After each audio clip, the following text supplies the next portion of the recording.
ഈ ഒരു വർഷം റിയൽ മാഡ്രിഡ് ആകുമോ അല്ലെങ്കിൽ ബാഴ്സയാകുമോ സ്പാനിഷ് ലീഗ സ്വന്തമാക്കാൻ പോകുന്നത് എന്ന് ചോദിച്ചു കഴിഞ്ഞാൽ, കഴിഞ്ഞ വർഷത്തെ കാര്യം പറയുകയാണെങ്കിൽ നമ്മളെല്ലാവരും വളരെ ഈസിയായി കൊണ്ട് പറഞ്ഞ കാര്യമാണ് റിയൽ മാഡ്രിഡ് നേടുമെന്നുള്ളത്. കാരണം അത്രമാത്രം ഫോമില്ലാത്ത രീതിയിലൂടെയാണ് ബാഴ്സ കളിച്ചുകൊണ്ടിരുന്നത്. അതുപോലെ തന്നെ റിയൽ ആണെങ്കിൽ മികച്ച ഫോമിലായിരുന്നു. അതുകൊണ്ട് കഴിഞ്ഞ വർഷം റിയൽ മാഡ്രിഡ് നേടാൻ കൂടുതൽ സാധ്യതയുണ്ട് എന്ന് നമ്മളെല്ലാവരും പറഞ്ഞൊരു കാര്യമാണ്. പക്ഷേ ഈ ഒരു വർഷം കാര്യങ്ങൾ അങ്ങനെയല്ല. എൻ്റെ ഒരു പേഴ്സണൽ ഒപ്പീനിയൻ പറയുകയാണെങ്കിൽ ഈ ഒരു വർഷം ലാലിഗ നേടാൻ ഏറ്റവും കൂടുതൽ സാധ്യതയുള്ള ടീം എന്ന് പറയുന്നത് ബാഴ്സ തന്നെയാണ്. കാരണം ഫ്ലിക്ക് വന്നതിന് ശേഷം വലിയൊരു ട്രാൻസിഷൻ ബാഴ്സയുടെ ടീമിൽ ഉണ്ടായിട്ടുണ്ട്.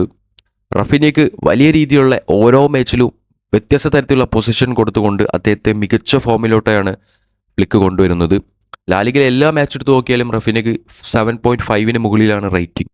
ഓൾമോസ്റ്റ് 5 മാച്ച് തന്നെ 8 മുകളിലാണ് റേറ്റിംഗ്. റഫീന ഉണ്ടെങ്കിൽ ഒരു അസിസ്റ്റോ ഒരു ഗോളോ അദ്ദേഹത്തിൻ്റെ പേരിൽ ഉണ്ടായിരിക്കും എന്നുള്ള രീതിയിലാണ് കാര്യങ്ങൾ ഇപ്പോൾ മാറി മറിയുന്നത്. അതുപോലെ തന്നെ ലെവൻഡോസ്കിൻ്റെ കാര്യമായാലും ലാമിൻ യാമാലിൻ്റെ കാര്യമായാലും മികച്ച ഫോമിലാണ് ഇരുവരും. ബാഴ്സൻ്റെ ഫോർവേഡ് മികച്ച ഫോമിലാണ്, ഒന്നും പറയാനില്ല. അതുപോലെ തന്നെ ഉടനീളം ബാഴ്സയുടെ മൊത്തത്തിലുള്ള കളി നോക്കിക്കഴിഞ്ഞാൽ അടിപൊളി കളിയാണ്. സോ ബാഴ്സ അടിക്കാനാണ് കൂടുതൽ സാധ്യത.